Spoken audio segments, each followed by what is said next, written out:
Kyler Murray was hurt. He wasn't healthy, but you knew he was coming back. And then last year, it was like, what can they even do with the backup? We want Clayton Tune around. It's like this year, it's clear what's happening. A new addition to the Cardinals quarterback room. No, it's not a draft pick.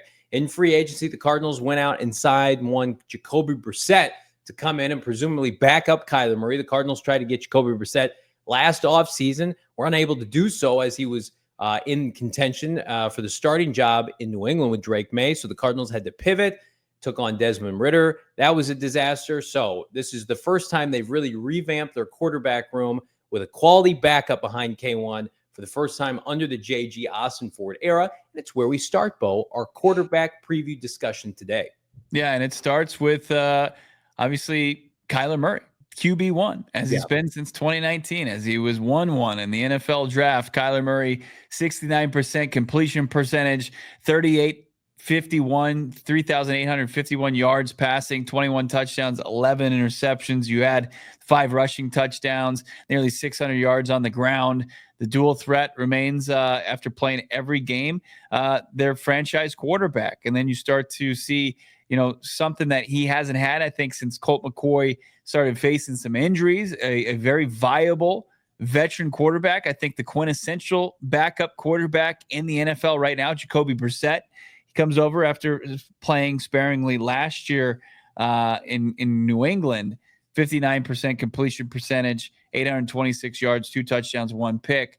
But he's been around the block. Couple stops in New England. He was in Indianapolis, Cleveland, so he's got familiarity. Was in the quarterback room where Drew Petzing was the QB coach. So I think he brings some insight, some knowledge, a veteran presence, and a peer that Kyler Murray can kind of diagnose what opposing defenses are trying to do to him. And then we've got Clayton Tune is the final part here on our quarterbacks graphic. We've got him in red. And I think as far as Clayton Tune being on the active roster, the 53 going forward is not something that I can envision except unless an injury pops up during training camp. Clayton Tune was asked to come in on a bad team as a 5th rounder and start the sacrificial start against Cleveland 2 years ago, the bridge to get to Kyler Murray. And I think Clayton Tune has been asked and responded to everything the Cardinals have asked him to do. He had a better arm than Colt McCoy as a rookie, and I remember thinking, the Cardinals may have something here. What they have is a guy who is probably a fringe roster guy moving forward, unless he takes a huge jump in his development. And again, he's got physical tools. He's got some mobility. He's a little inaccurate, but I do think that his time with the Cardinals on the active roster is coming to an end. Because I also think, Bo, Jacoby Brissett, you'd feel comfortable, not for a prolonged period of time, but he could start and help you win a game, right? Certainly with the way the Cardinals want to run their offense, at least if last year's any indication, they want to run the football and they don't want to, press the ball downfield. At least that's what we saw last year. And so Jacoby Brissett can do that. I also feel like if the Cardinals were in a position where they needed another quarterback to help them win games in a pivotal 2025, I think they would almost rather go get another veteran over Clayton Tune. I think Clayton Tune is the ideal developmental guy. Let's see if he pops. I think he's going to be a practice squad guy until further notice. And by further notice, I think until another team picks him up. I think the Cardinals like him. He's a super well-liked guy in the locker room. I'm not hating on him at all. And again, for what the Cardinals have asked him to do, I think he's done a good job. But I think in a season in which, there are no throwaway games this year. There are no games in which the Cardinals can say, Clayton Tune we can go in there and just kind of see what happens. No, you have to win every game because there are jobs on the line. There are extensions at stake. Kyler Murray's career is in flux. If they don't win this year, that's why you need Jacoby Brissett. And Jacoby Brissett can come in here and do that and can win you games. Beat the Jets last year with a good drive in the 4th quarter.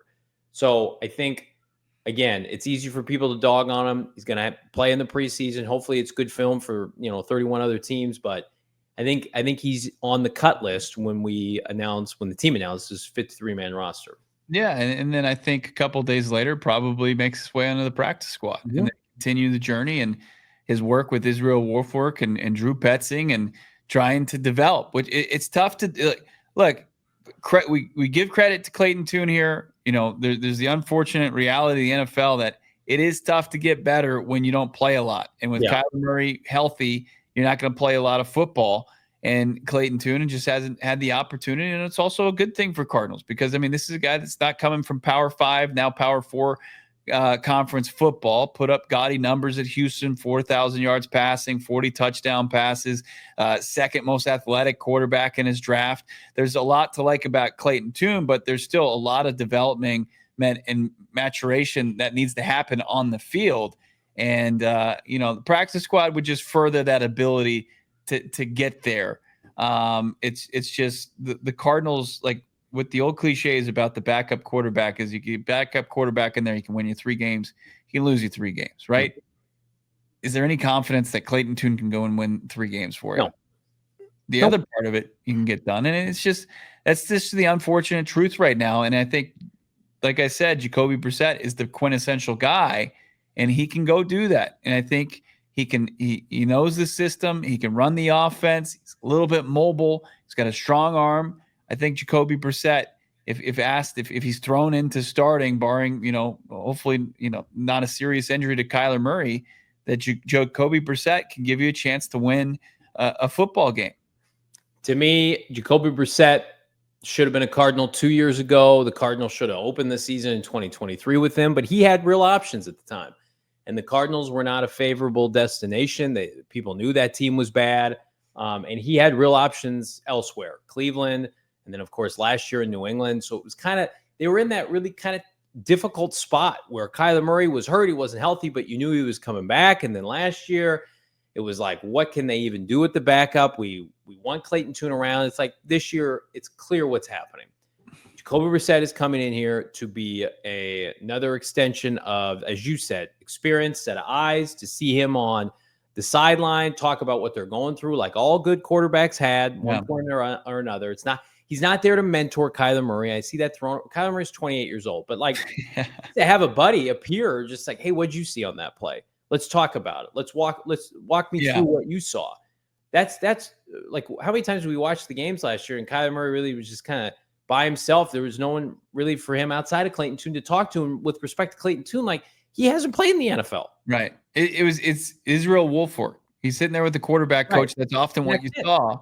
And it's like, now you have an extension of that. And you have a guy that's out there who's taking the reps in practice, and he's really kind of keeping himself mentally in the game. So when you have what you saw at home in the second game against Seattle, where Kyler Murray makes a bad throw and it's picked off by Ernest Jones, you don't see him go out there and throw another interception. Or like he has somebody he can go and say, what the hell's going on? Like, a credit to Seattle's defense, but what have you seen?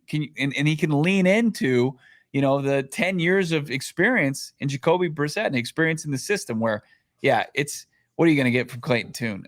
I mean, that's not anywhere in an indictment on the kid. It's just the indictment is he doesn't have 10 years experience in the NFL. Like, that's not that disrespectful. No. And again, he could go and, I hate to use the term like bounce around, but he could bounce around and find a spot where he is comfortable and can come in and contribute. Think about this.